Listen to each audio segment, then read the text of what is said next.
Hello mga kabayan, welcome to my channel Bicolana Ako Vlog. Magluluto tayo na yun ng may version ng Bicol Express. Yung kakailanganin natin, siyempre unang-una yung karne ng baboy, may taba-taba, mas masarap ito sa Bicol Express pag mataba siya.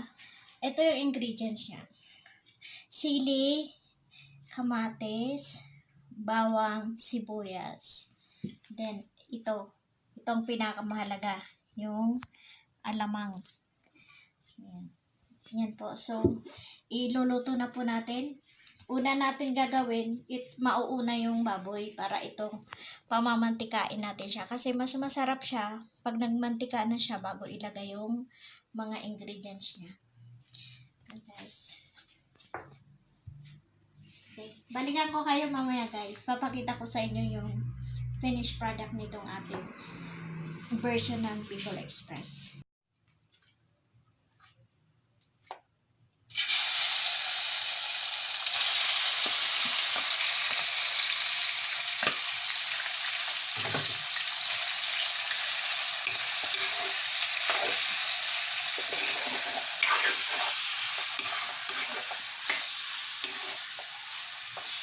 Sibuyas, ilagay na natin.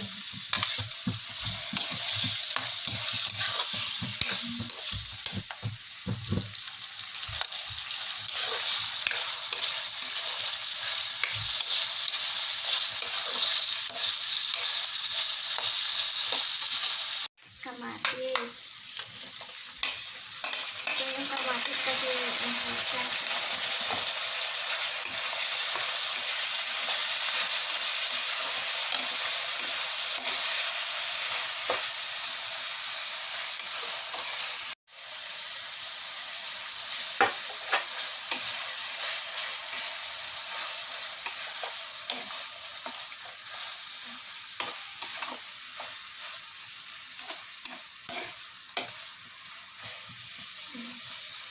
Takpan natin siya for 10 minutes para mas maluto yung alamang at yung ingredients bago ilalagay natin yung last, yung pinakalas, yung sili. Okay, takpan natin guys. Lagay na natin yung sili.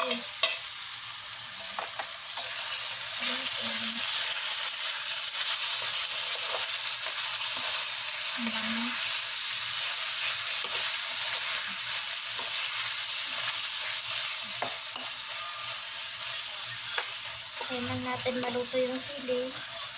Then, pwede na siyang iulam. Takpan natin ulit mga 5 minutes na maluto yung sili. Ito na.